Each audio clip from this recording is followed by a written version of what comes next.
നിലനിൽക്കട്ടെ. പക്ഷേ രഹന ഫാത്തിമയെ ശബരിമല ക്ഷേത്രത്തിൽ കയറ്റിയത് ശരിയാണ് എന്ന് ഇവിടെ CPM-ന്റെ പ്രതിനിധിയായിട്ട് വന്നിരിക്കുന്ന ഡി സുരേഷ് കുമാർ അംഗീകരിക്കുന്നുണ്ടോ എന്നുള്ളതാണ് എൻ്റെ ഒന്നാമത്തെ ചോദ്യം.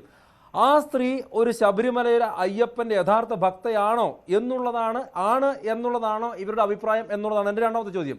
അവർ ശബരിമലയിലേക്ക് കയറാൻ വേണ്ടി ഒരു അറ്റംപ്റ്റ് നടത്തിയതിന് ശേഷം സോഷ്യൽ മീഡിയയിൽ പോസ്റ്റ് ചെയ്ത ഒരു ഫോട്ടോയാണ് രഹന ഫാത്തിമ. നിങ്ങൾ ക്യാമറമാൻ ഒന്ന് പ്രശാന്ത് ഒന്ന് സൂം ചെയ്യണം. നിങ്ങൾ ഇത് പ്രേക്ഷകർ കാണണം. നമ്മൾ ഒരുപാട് തവണ ചർച്ച ചെയ്തിട്ടുള്ളത് തന്നെയാണ്. അത് ആ സമയത്ത് ശബരിമലയിലെ ആ വിഷയം നമ്മൾ തുടക്കത്തിൽ ഉണ്ടായ സമയത്ത് ധാരാളമായിട്ട് സോഷ്യൽ മീഡിയയിൽ പ്രചരിച്ച ഫോട്ടോയുമാണ്. ഈ ചിത്രം ഇങ്ങനെ ഈ ഒരു ചിത്രം നിങ്ങളൊന്ന് സൂം ചെയ്ത് നോക്കൂ. ഈ ഒരു ചിത്രം സൂം ചെയ്ത് നോക്കൂ.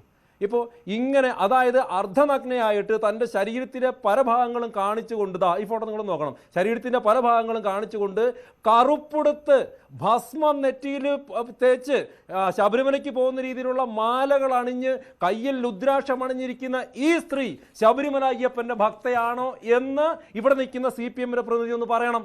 ഇങ്ങനെയുള്ള ആളുകളെ ശബരിമലയിൽ കയറ്റാൻ വേണ്ടിയിട്ട് ഇതുപോലെ ഹിന്ദു വിശ്വാസങ്ങളെ അപമാനിക്കുന്ന, ഹിന്ദു വിശ്വാസികളുടെ ഭക്തിയെ നിരന്തരം അവഹേളിക്കുന്ന, അവരുടെ വികാരങ്ങളെ മാനിക്കാത്ത, അവരുടെ വികാരങ്ങളെ ഭക്തിയെ തച്ചുടയ്ക്കുന്ന രീതിയിലുള്ള ഇത്തരത്തിലുള്ള ആളുകളെ നിങ്ങൾ എന്തിനാണ് ശബരിമലയിൽ കയറ്റിയത് എന്നുള്ളതാണ് ഒന്നാമത്തെ ചോദ്യം. അവരെന്ത് കഴിച്ചു എന്നുള്ളത് ഇനിയും ചർച്ച ചെയ്യാന്നേ. പക്ഷെ അതിനു മുമ്പ് തന്നെ ഇത്തരത്തിൽ ശബരിമല അയ്യപ്പനെ അവഹേളിച്ചിട്ടുള്ള ഒരു സ്ത്രീയെ നിങ്ങൾ CPM-കാർ, മുഖ്യമന്ത്രി പിണറായി വിജയൻ, അന്നത്തെ ദേവസ്വത്തിന്റെ മന്ത്രി അടക്കമുള്ള ആളുകൾ, ദേവസ്വത്തിന്റെ പ്രസിഡന്റ് അടക്കമുള്ള ആളുകൾ, നാട് മുഴുവൻ, മലയാളികൾ മുഴുവൻ നോക്കി നിൽക്കെ പോലീസിന്റെ പ്രൊട്ടക്ഷനിൽ, പോലീസിന്റെ ജാക്കറ്റ് വരെ ഇടിപ്പിച്ചിട്ട് കൊണ്ടുപോയത് ശരിയാണോ എന്നുള്ളതാണ് ഒന്നാമത്തെ ചോദ്യം. അതല്ല എന്നുള്ളത് തന്നെയാണ് ഞങ്ങളുടെ മറുപടിയും. അവിടെയാണ് മഞ്ജുഷ യഥാർത്ഥ പ്രശ്നം നിൽക്കുന്നത്.